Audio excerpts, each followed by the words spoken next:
Hey dancers, welcome back to Broche Banter. In this season, season 2, I'm outlining what I see are the different facets of ballet. As adult ballet dancers, we have so many choices around what we want to do with ballet. If you are doing ballet for a passion, for your life, for your love, and not necessarily as a career, you can pick and choose the different areas or the facets that you want to focus on. You don't have to love all or every single part of ballet in order to be a part of it. You can pick and choose what you want to work on. I hope with this season that you get a full taste of all the different areas of ballet that you can sink your teeth into, and from there that you feel inspired and hopeful to dig into the areas and the facets that you find the most exciting. Today, we're digging into facet number 5, a strong and sharp mind. If you've been around ballet for any length of time, you know that there is so much to think about. Not only are you thinking about the combination itself, where the leg is going, where the arm is going, where you're looking, where to be on the music, the names are all in French. You also need to think about technique. You need to think about pointing your toes, your posture, your standing leg, your elbow position, all of the things. There is so much to think about. And that's just for something slow. Imagine for something really fast. Focusing our mind and learning how to manage our thoughts while we are dancing is actually super, super important to continuing to improve your technique. Because realistically, actually, how I see technique is just a translation of your thoughts to your body. Now, in the last episode, we talked about strength, athleticism, and flexibility. And sometimes if your thoughts are not translating to your body, it is a matter of needing more strength and flexibility to make it happen. But also, when it comes to technique, we have a step-by-step instruction manual of how we live our life, and that is different than a step-by-step instruction manual of ballet. So, for example, if you tell somebody to lift their leg, their body already knows how to lift their leg.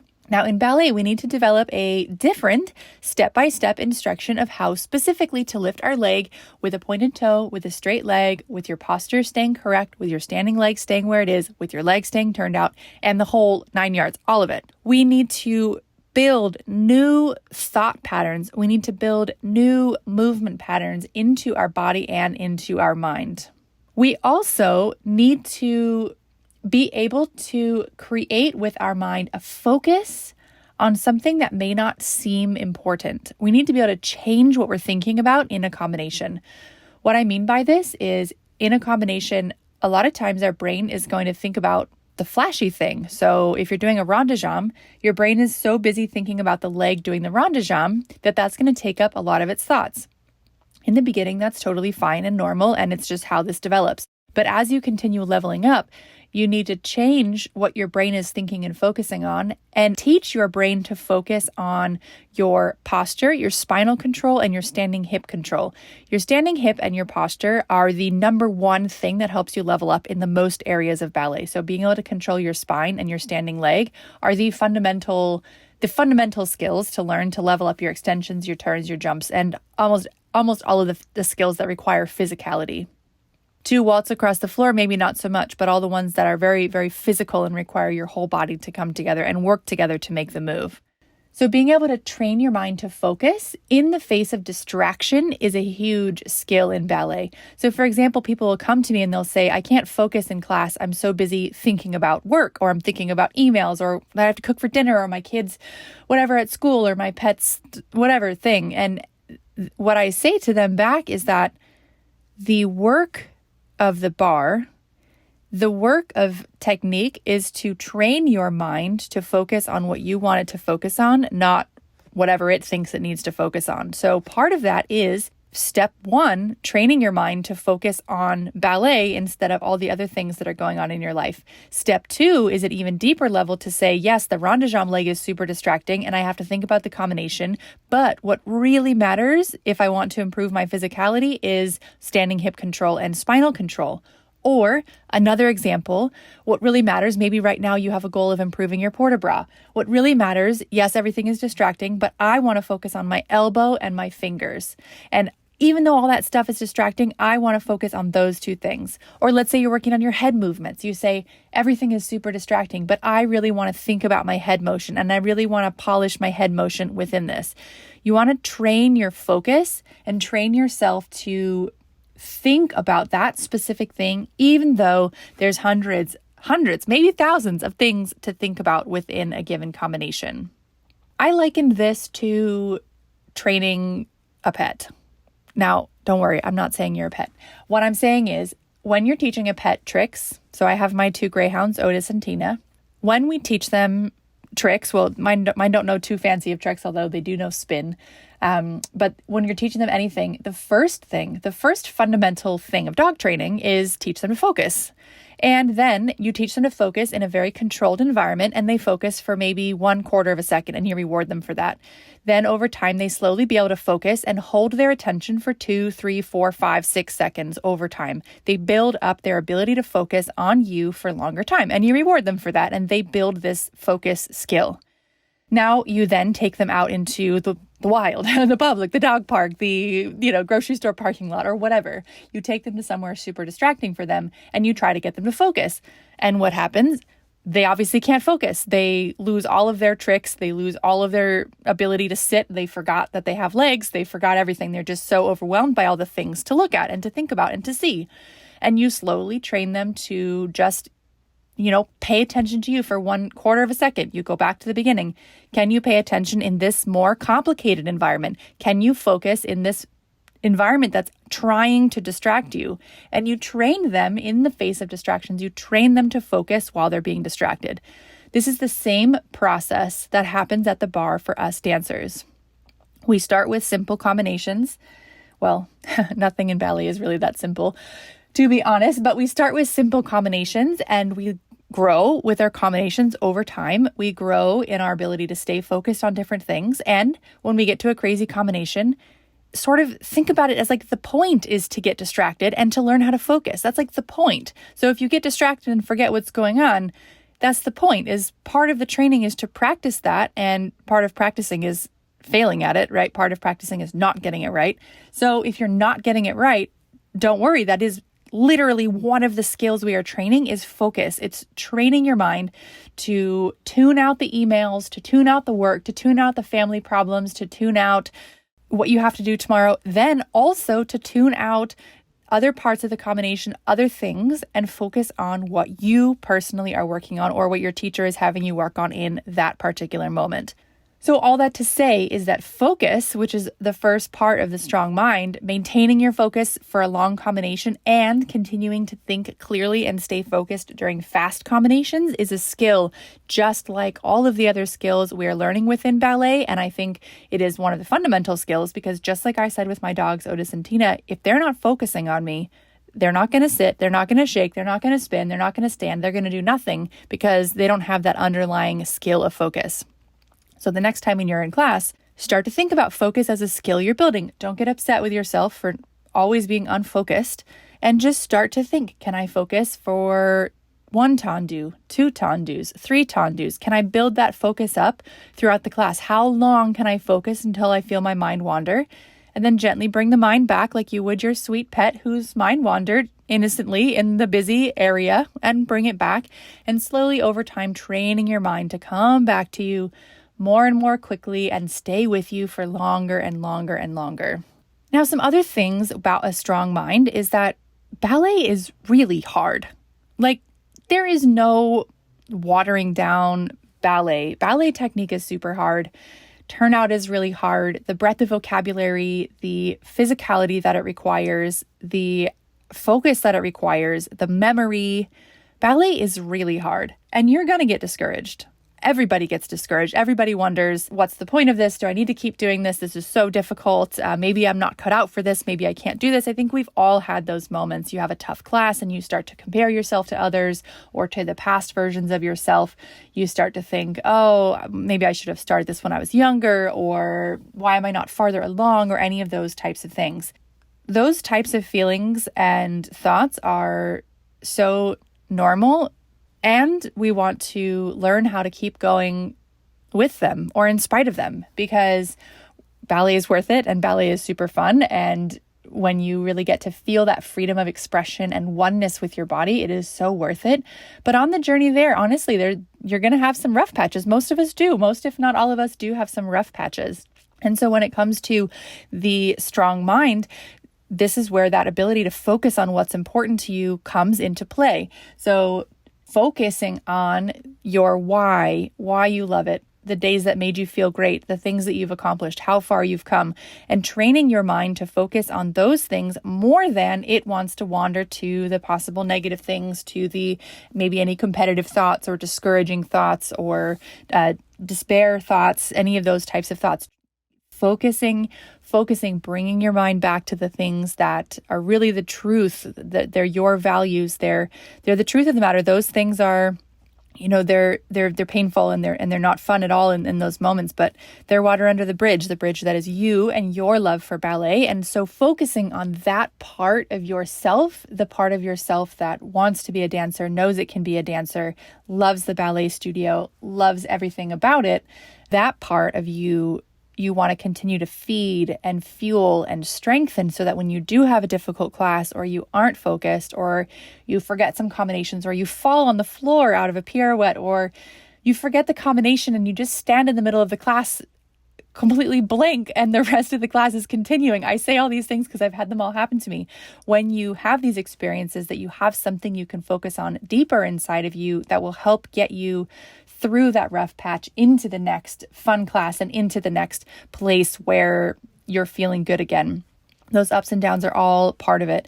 So practicing believing that you can improve, practicing receiving critiques from your teacher with a positive or opportunistic attitude, that it's an opportunity to learn and not something that you did wrong or something that's impossible to achieve or that you're never going to get. Trying to think about a critique as something that is going to help you improve in that area and help you grow in that area. Really being able to leave a tough class, feeling that discouragement, maybe a few tears in the car on the way home, and get back up again the next day and keep going. This is really developing that belief that you can handle whatever life is going to throw at you. You can handle what happens in the ballet studio. You can handle the hard classes, and you're going to be able to keep going and keep dancing and really be able to make it all the way until becoming the dancer of your dreams. I'd be remiss in the mindset, the mind and focus portion, if I didn't mention patience. Now, patience is an interesting thing because time is just funny. Yes, it's true that we have finite time. We do have finite time. All of us have finite time. But yet we also have a lot of time. There's a lot of time to achieve our ballet goals. There's a lot of time to do it. I know we all feel the clock ticking. Even when I started ballet at 17, even people who are 21, they reach out to me and they say they started too late. They're never going to be able to get on point. They'll never be able to get their splits. Their body is all downhill from here. All of us, everybody feels that potential and worries about that potential of, our best days being behind us or whatever that might be. And when we're feeling in this very fearful place of uncertainty and the difficulty and sort of the finite, the scarce aspect of life, it is really nearly impossible to be patient, because when you're coming from a place of fear, you're afraid that you're not going to get there. You're so scared that you're never going to be able to get to fly across a stage. You're so afraid that you're never going to have the chance to perform on stage the variation of your dreams in the costume of your dreams. You are so scared that you're never going to be the dancer that you want to be. And then somebody tells you to be patient and you say, well, how am I supposed to be patient right now when I don't even know, what I'm doing or if it's going to be worth it or if I'm going to make it there. And I think the biggest thing about patience is that patience is almost, to me, just the willingness to sit with that uncertainty for long enough to get to the other side of it. What I mean by that is, people say trust the process, blah, blah, blah. But it's like when you're in the process, it's really hard to trust because you can't see the other side of it. You don't know what you're capable of. You don't know what's possible for you. So how are you going to trust it, right?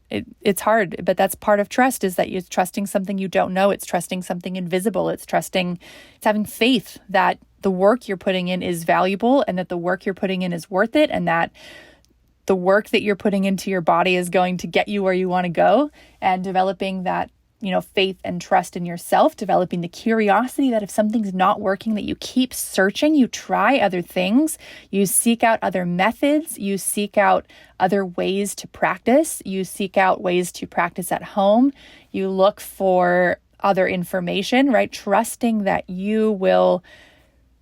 in yourself, that you will commit to showing up and giving your all, even if you don't know when it's going to happen, but that you are continually showing up every single day, putting in the work, staying curious, asking questions, studying your body, showing up with that, sort of opportunistic mind that a fallen pirouette is not a problem, but an opportunity to see why your body fell in that way. That is where I think the trust and the patience becomes possible, is if you can place the trust in yourself, that you know that you personally are going to keep going long enough to get to the goal. Because you don't know, none of us knows any of the answers about the future. None of us knows anything about our bodies, how they're going to change, how much time we each have, right? We don't know how anything is going to unfold, but what we do have is the trust in ourselves, in today, in the work that we can put in, and in the questions we can ask today. The questions we can ask of our teachers, the questions we can ask of our body, the questions we can ask of Google, the questions we can ask of our classmates. We can control all of that, and we can keep going within the process. So I think there's a big thing with patients that people worry about regression or going backwards, or having to go back to basics or redo all of their technique or relearn it from scratch, or these really like approaching it or feeling like it's a really negative thing that you went backwards or you lost something. These very heavy words that they're not fun. They don't feel good. They don't feel good in your stomach. They don't feel good in your body. They don't make you want to work too hard. The last thing on this point of patience is one of the most difficult things to help adult ballet students understand is the value of the quote unquote basics. One of the biggest benefits of training ballet as a child is not, in my opinion, that you have a youthful body, but that a teacher can societally sort of make you do the boring stuff for long enough for your body to do it, and they'll just keep making you come until your body does it. The parents are going to keep dropping you off. The teacher's going to keep dropping you off. You're like basically forced to do it, and they're not going to let you do anything else until you've done that period of time. Now with adults, it's a little harder to do that because, well, so many reasons. I mean, we all have so many things in our life that we're doing, and we really need to feel that every part of our day and every part of our life is something that we are feeling fulfillment from, that we know why we're doing it, that we chose it over something else. We chose it over maybe time with our kids, maybe time with our family, maybe time relaxing, maybe work. We chose it over something else. And so we have a constant daily choice to show up and do the work, whatever that work looks like, right? So, in this season, we're talking about all the different types of work. And each of us as a dancer, we each have to make a choice every single day of what we want to work on. When you go to class, obviously your teacher does have some things for you to work on, but each individual has so many individual goals and individual holes that they need to fill in and individual areas of interest to work on. So we're each faced with so many choices of what to work on every day. And if it takes, let's say, 1 to 2 years of intense focus on controlling your spine and your turnout and the deep technical work, maybe it doesn't usually take quite that long of focused work to really overhaul somebody's technique and spinal usage and turnout usage. But let's say for the sake of easy conversation, it takes 1 year to do that.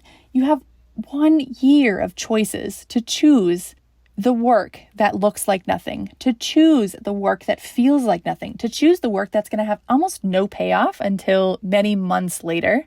This is where that trust comes in.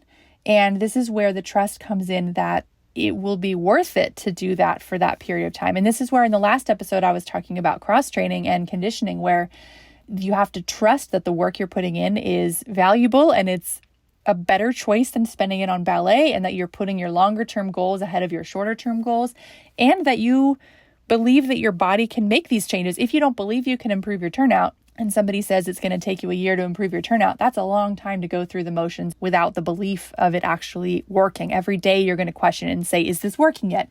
And because you have a doubt, you'll say, no, it's not working. And it's true, it's not working. It doesn't work right away. This deeper technical stuff doesn't work right away. It doesn't work until much later. Some time has to pass before your muscular control develops and before your nervous system control develops and your coordination develops. It takes quite a bit of time. So as a child, the beginning ballet program, you just kind of get forced through it. And after some period of time, some years of doing it, if you're in a really good training program, some years pass and you have it. And someone made you do it and made the choices for you, and you kept going. And that was it. Maybe, your parents asked you every few months if you wanted to re-enroll for the next semester. But for the most part, the choice was made for you throughout the process. Whereas as adult dancers, we have a daily choice of putting in that slow, detailed, technical deep dive work, either with something like a really detailed floor bar, like a Kniase floor bar, or something like a deep dive type of class that I teach, a technique deep dive class that I teach, or a private lesson focused only on technique, only on how to stand, only on your posture and your turnout. This is a really hard choice, and it's a really hard choice to make over a very long period of time, and really requires all of the things from this episode. A strong mind, the ability to focus on something so core and so unnatural as changing the way you stand, being able to believe that your body can improve through all of this period of time, being able to work through that discouragement that generally happens when you're working early on learning technique, early on learning that. And number 3, trusting the process, knowing that if it takes some time, that doesn't mean it's not working, right? It can be a while before you see results with this. So I've kind of gone through a lot of different parts, all with the mind and with the strength and the power of the mind. And I want to kind of wrap up this episode with just the idea that, to me, technique used to be so oppressive and depressing to working on technique, having to focus on my standing leg, having to focus on my spine, having to focus on keeping turnout, I found to be just so frustrating and debilitating and discouraging, because it just leads you to feel so inadequate and so imperfect and so frustrated, especially if you don't know how your own body works yet, if you haven't learned about your own pelvis and you haven't learned about your own hips and you haven't learned about your own spine, if you're new to all of that, if you're just newly meeting your body for the first time and then it's just not doing what you want it to do, it can be really, it can feel very oppressive. It can feel very discouraging. It can feel like a pursuit of perfection that you're never going to reach or attain. And I would say this, that now, having done a lot of work on my body, physicality, technique, and mind, that at this point, technique is, to me, it's freedom. Technique to me is the ability to create more shapes in my dancing and in my artistry, and to be able to do even more cool things with my body when I want to create a piece, to dance with music. It is the feeling of being one with my body, in control of my body, and my body working for me and with me and not against me. And it is the feeling of the mind and the body being connected together. I hope that you will work on your mind and your focus and all the things we talked about in this episode. And I hope that you will find a place where you can work on technique in a way that will help you feel free in your body, that will help you feel that you are free.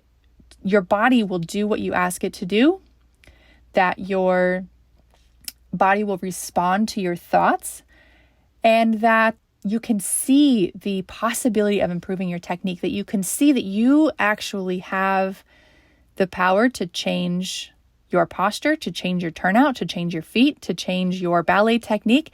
And I hope that you will find the courage to work on your technique in this really detailed and deep way, to fine-tune every single vertebra, to fine-tune every single inch of your tendu, to fine-tune every single little bit of detail within combinations, every single little movement of your body. And I hope that you'll find it to be freeing and to give you a greater range of expression, not something that you feel discouraged or that you don't look forward to, but that you're curious about. And you're like, wow, it's really cool that my body can do all this stuff. This is really cool. And I'm really glad that I get to learn about my body in such a detailed way.